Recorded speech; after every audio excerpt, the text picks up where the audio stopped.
Olá amigos, amantes e apaixonados por orquídeas, sejam todos bem-vindos ao canal Orquidicas. Eu sou a Vanessa Merlin e eu tô aqui hoje para a gente continuar aquele papo gostoso que a gente estava tendo sobre os substratos, ok? Então no vídeo anterior nós falamos sobre o mix de pinos, inclusive o que eu uso, onde eu adiciono a casca de arroz carbonizada, e falamos também sobre o esfagno. Eu achei legal fazer esse vídeo logo cedo, porque o vídeo anterior eu fiz ontem à noite, até a luz não estava tão boa, né, para mostrar para vocês. E olha que interessante, vocês lembram que no vídeo anterior eu peguei esse copão aqui de 1 litro, né, e joguei sobre o substrato de pinos, né, um mix que estava aqui nesse cachepô. Olha que legal, totalmente seco. E ontem à noite, quer dizer, né, 12 horas depois, já mais de 12 horas, que foi no fim da tarde, eu joguei a mesma quantidade de água aqui nesse cachepô que estava com o esfagno, espremi com a mão. Lembra que eu falei para vocês, imagina se isso tivesse na sua planta você não poderia espremer, e olha como continua muito molhado o esfagno, tá? Então é legal que fica para vocês aí essa informação. Deixa eu fazer um teste, ó. Ainda sai muita água do esfagno que a gente molhou ontem à noite, tá? Então, achei interessante fazer isso agora, porque deu para mostrar bem para vocês o resultado e o que realmente acontece quando a gente utiliza o esfagno no cultivo. Por isso que é muito importante você conhecer o seu substrato, para que você possa usar o adequado, né? Para sua região, para o seu clima, para suas plantas, as espécies e os gêneros que você tem, ok? Então, agora nós vamos falar sobre outros substratos, em especial. O que eu vou falar agora? Sobre a brita. Muita gente já deve ter visto o pessoal falar que faz cultivo em brita pura. A gente pode cultivar em brita. Eu vou falar algumas espécies que a gente tem certeza que dá certo. A Cattleya enlongata, Brassavolas, Encíclias, Cattleya walkeriana, Copensias rupícolas, essas que são encontradas vegetando do modo rupículo na natureza. E que mais? Cattleya, Encíclia, walkeriana, Copensias rupícolas, Hoffmannsangella, rupícolas também podem ser cultivadas nesse tipo de substrato, tá? O que acontece? A brita é um substrato, esse sim é inerte, né? No vídeo anterior eu falei que eu não ia chamar carvão de inerte, e sim de neutro. Esse sim é um substrato inerte. Por quê? Ele realmente não tem acúmulo de, como é que fala? De sujeira, os sais são liberados mais facilmente quando a gente faz as regas, ele não estraga, então a durabilidade dele é indeterminada. Só que tem um seguinte, vocês conseguem reparar essa brita obviamente lavada, você nunca pode usar uma brita sem lavar. Esse pozinho que vem nela é como se fosse um cimento, e isso queima as raízes das plantas. Você pode reparar que a nossa brita aqui do estado de São Paulo, ela é escura, tá vendo? Eu não tive tempo, sinceramente, não pesquisei qual que é a diferença dessas rochas, tá? Mas o que acontece? Eu já ouvi vários orquidófilos dizer que a brita ideal para cultivo, ela tem que ser clara, branquinha, como as que são encontradas no estado de Minas Gerais e no estado do Espírito Santo. Essa brita nossa escura, aqui do estado de São Paulo, não é a ideal para o cultivo, provavelmente por alguma classificação de rocha, algum mineral que tenha em excesso, talvez excesso ou em falta na brita paulistana, mas a brita escura não é a ideal para cultivo, tá? Eu não tenho a brita clara aqui, talvez seja essa referência de diferença de cor, tá? Então, brita para cultivo de orquídeas, ela tem que ser essa clara, não pode ser a escura. Não costuma dar muito certo. A minha experiência pessoal aqui, sinceramente, com brita não rolou. As únicas plantas que permaneceram na brita foram as que eu comprei do Heron Gonçalves, que já vieram com a brita de lá, e essas não tiveram problemas. As plantas que eu tentei cultivar na brita não foi legal. as plantas foram definhando, sabe? O pH da brita é neutro, é o 7.0. Agora eu já ouvi dizer também, o problema é que assim, aqui em casa o cultivo não deu certo, então eu não fiz mais testes, tá?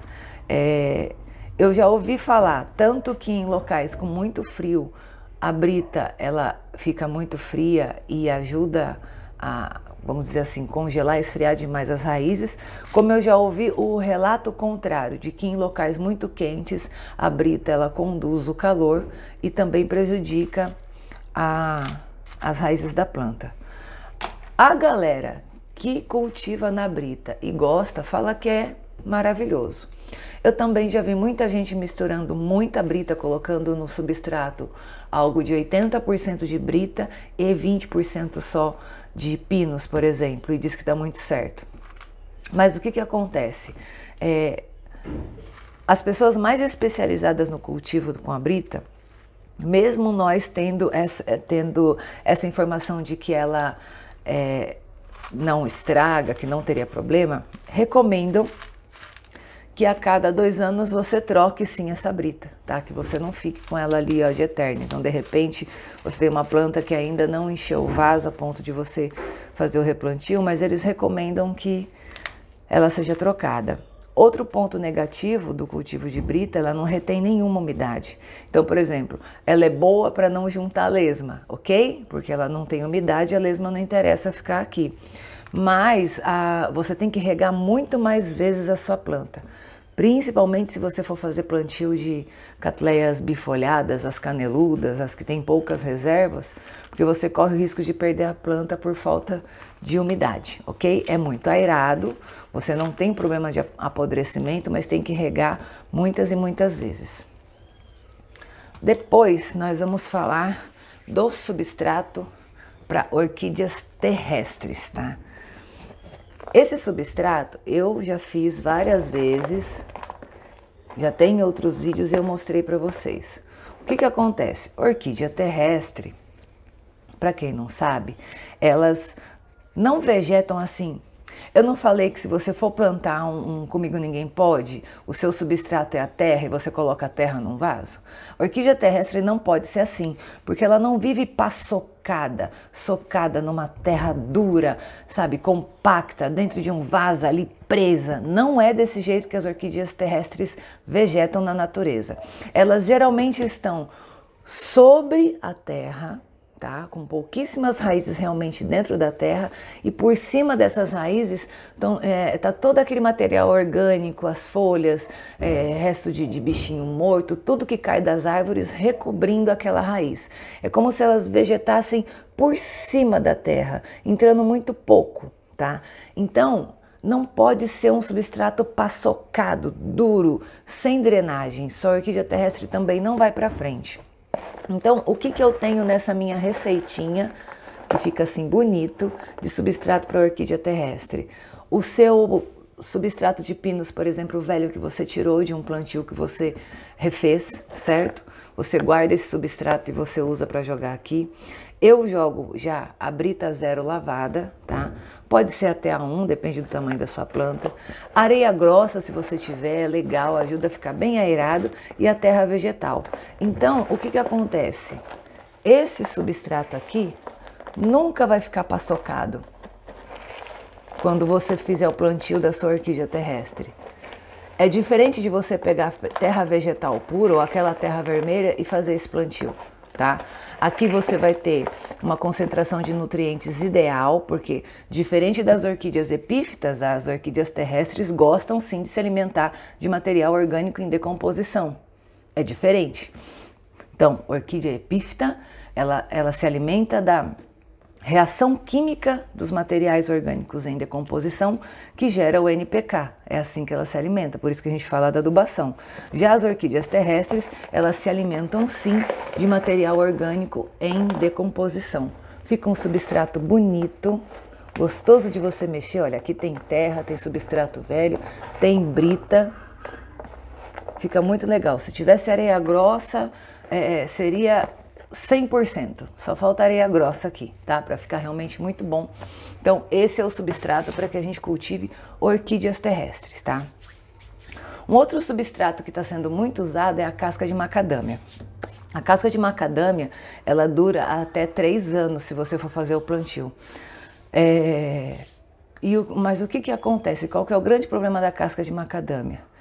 Se você comprar essa casca suja com o resto do alimento dentro, se ela não tiver sido devidamente esterilizada, lavada, ela vai gerar fungos e isso vai matar suas plantas, tá?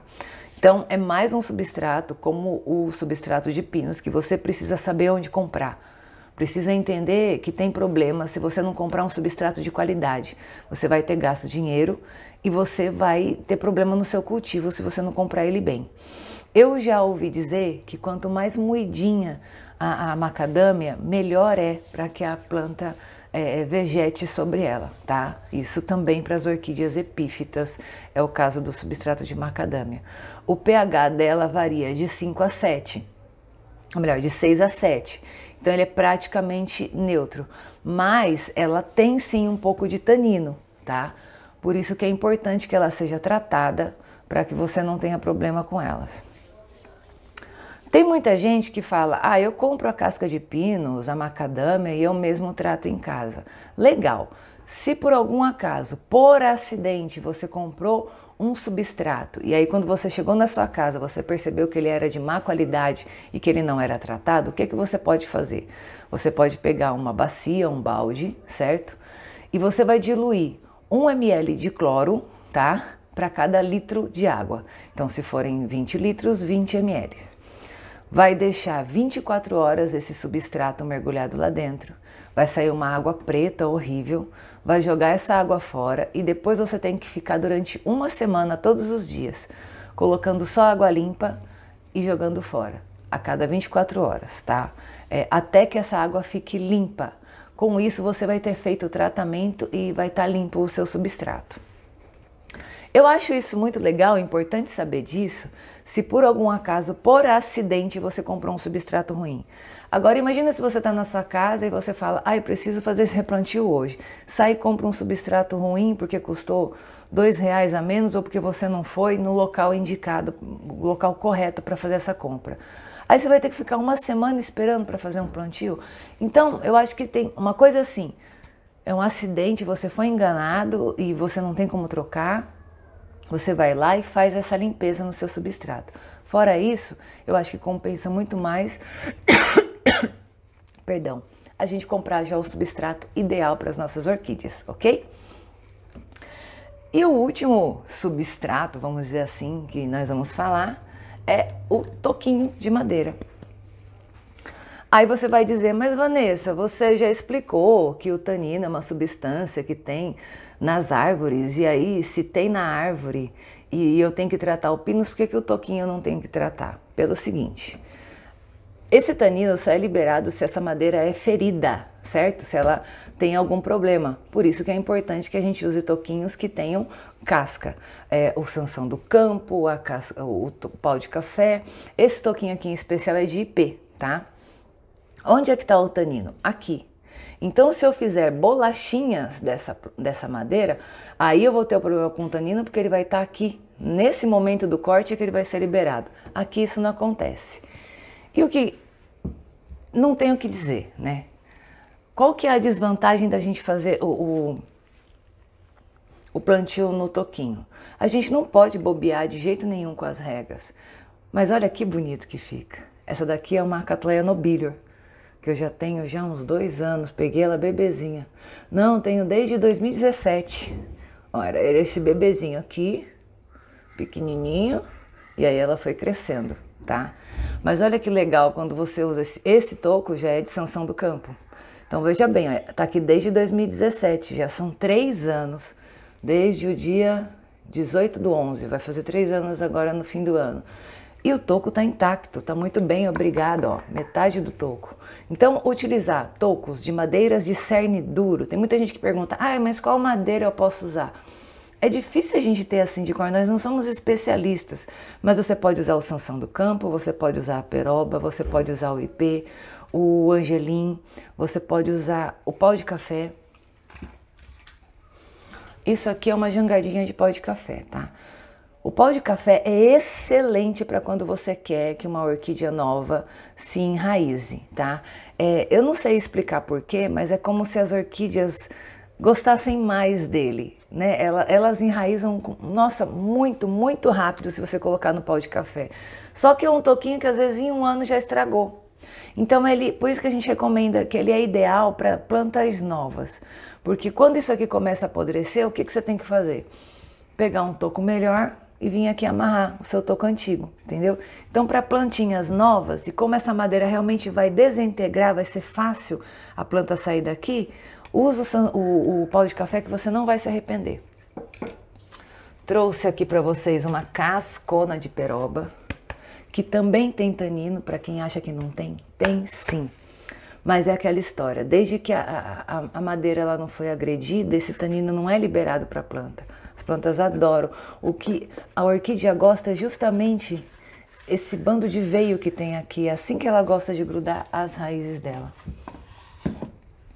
Eu trouxe aqui para mostrar para vocês.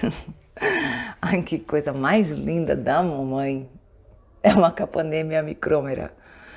Olha só. Quando a gente diz que o ideal é que as orquídeas sejam plantadas em tocos, porque assim a gente está dando para elas um cultivo muito, muito semelhante do que elas teriam na natureza, isso aqui é uma prova, né? Isso é uma prova muito, muito legal de que é desse jeito que elas gostam de viver. Qual que é o ponto negativo de você fazer plantios assim em toquinhos? Plantar errado em tocos que vão acabar muito rápido, tá? Adubação. Obviamente fazer adubação foliar aqui é muito mais fácil. Eu, como uso Rimitz, vocês sabem disso. Eu vou pegar... Você pode fazer isso com Rimitz, pode fazer isso com Osmocote, que eu acho bem legal. Você pega um pouquinho de esfagno, vou usar uma pedra aqui de exemplo. Coloca o seu adubo aqui no meio e faz uma bolinha, tá? Eu teria feito isso, por exemplo, com o Rimitsu. E aí você vem e prende essa bolinha aqui, amarra com aquela linha de overlock que eu já ensinei vocês a usar. Isso aqui molha com muita facilidade, acho que melhor ainda do que um tecido no caso da trouxinha. Pode fazer a trouxinha também? Pode. E esse adubo é liberado para a planta conforme você faz as regas, tá? Então, o ponto negativo é isso, você tem que dar uma atenção melhor quando você for fazer as suas adubações para que essa planta não fique sem o alimento dela, ok? A título de exemplo, eu também trouxe para vocês um plantio feito no pau de barro, na moringa. Que linda, essa daqui é uma Pleurotalis, uma Acianthera pectinata. Olha isso. Como a planta gostou de estar aqui. Essa planta está aqui desde 2018. Era uma mudiquita também. Comprei lá no Colibri. Tá linda, né? Muito bem enraizada. Ah, mas como é que eu sei que a planta gostou? Ela grudou, soltou raízes, tá bem. Ah. Eu trouxe a minha Cattleya walkeriana cerulea marimbondo. Nativa, um corte da nativa, tá? Muita gente vai falar, ai, mas a marimbondo é perfeita, tem pétalas de cepas, não sei o quê, porque já tem... Tem, gente, mas só que é o seguinte, essa daqui não é uma planta geneticamente modificada, é um corte de uma planta que foi encontrada na natureza. Essa daqui realmente é um pedacinho da planta que Deus fez. Eu não tenho nada contra quem tem dinheiro, quem pode comprar essas plantas maravilhosas, mas eu sou encantada por plantas que sejam nativas, por plantas que tenham as características que a natureza deu para ela. E o perfume? Ai, não tenho o que dizer do perfume das walkerianas, é maravilhoso. Parar de falar dela, né? Tá linda. Mas por que eu trouxe essa walkeriana? Eu coloquei essa planta aqui no começo do ano, porque ela ficou desidratada, tá vendo? Ficou desidratada, porque ela teve problema de perder raízes também por causa das lesmas. Ai, que raiva, tá? O que aconteceu? E eu coloquei nessa casca de peroba. Olha isso. Eu acho que eu fiz esse replantio, acho que foi em janeiro. Acho que foi em janeiro. Dá uma olhada. Se eu mantivesse essa planta dentro do cachepô como ela estava, talvez eu tivesse perdido, entendeu? Então o fato de eu trazer essa planta para um ambiente que se assemelha ao que ela teria na natureza, já ajudou muito, já deu força para a planta. E é óbvio que ela fica embaixo da irrigação, não posso deixar faltar água para essa planta de jeito nenhum.